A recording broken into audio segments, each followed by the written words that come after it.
Alden Richards, abay trending at nag-viral ang ilan sa mga photos na lumabas ngayon sa social media. Ang lahat ng yan, but before that, if you haven't subscribed yet to my YouTube channel, please don't forget to like, share, and subscribe at i-hit mo na rin ang notification bell for more showbiz updates. Bago tayo of course magpatuloy sa ating updates for today's video, nais ko pong pasalamatan kayo for always watching and trusting this channel. Thank you so much sa inyo pong panonood at palagi ang pagsubaybay sa mga updates po natin. Maraming salamat po.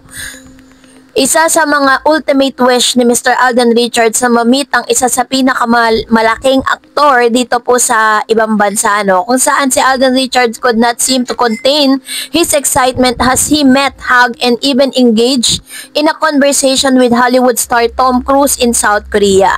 The Filipino actor was able to meet face-to-face with Cruise during the Seoul red carpet premiere of the latter Mission Impossible, The Final Reckoning on Thursday, last May 8. Richards and Cruise shook hands while the former was saying something with the latter even initiating the hug. Ethan meets Ethan. I have no words. Richards captioned a video of their encounter. Richards is referring to their popular character. He's being Ethan Del Rosario from Hello Love Goodbye and Hello Love Again, and Cruise role as Ethan Hunt in the Mission Impossible franchise. So habang siya po ay talagang excited at talagang super happy na ma-meet niya ang isa sa pinakamalaking aktor, no, sa ibang bansa.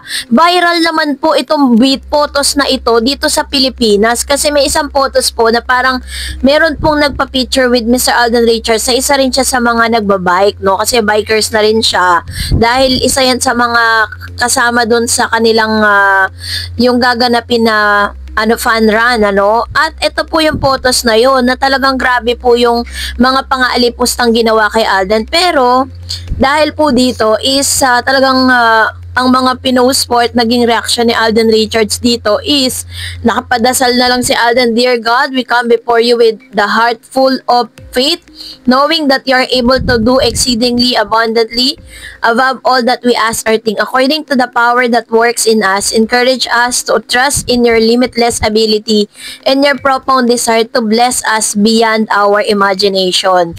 Help us to dream boldly and pray with expectancy, not limiting your capabilities with our doubts or fears. May our life reflect a deep confidence in your promises." Nasabay nito, nag-post din siya ng ganito, "Move like everything is gonna work out because it is." Yan. Tapos kasabay nito ang pag-post niya ng mga photos nga ni Mr. Tom Cruise na may title na Mission Impossible.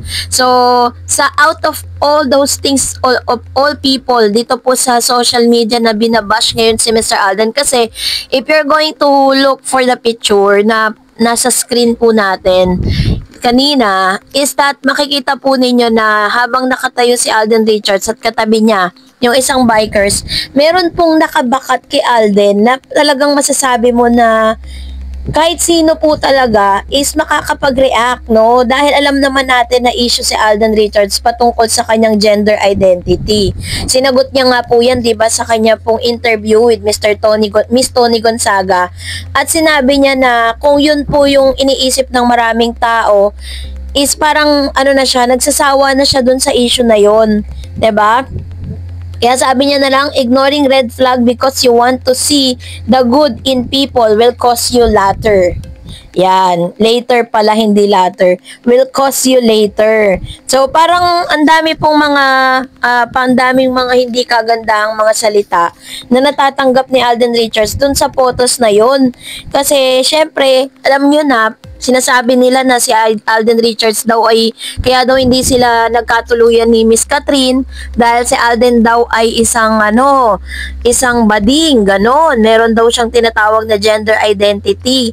So, grabe po yung mga judgment na dinadanas ni Mr. Alden Richards habang siya napakasaya niya dahil ang dami niyang na-achieve sa buhay ngayon. Ito po yung photos. Kung iso-zoom nyo po kasi yan, may something po dun sa private part ni Mr. Alden Richards na talagang bumakat pero hindi sa panlalaki. So, ganun yung mga pangyayari dyan. So, kayo na lang mag-zoom.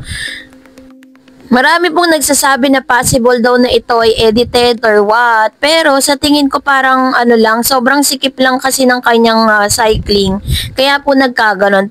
Pero all in all, hindi naman sinadya ni Alden Richards na magkaganyan. Kasi nakita nyo naman yung ngiti ni Alden, di ba?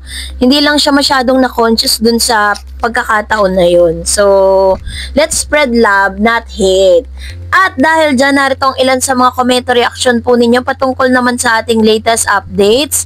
Unahin natin si Miss Remedios. Uy, tama, award na yan.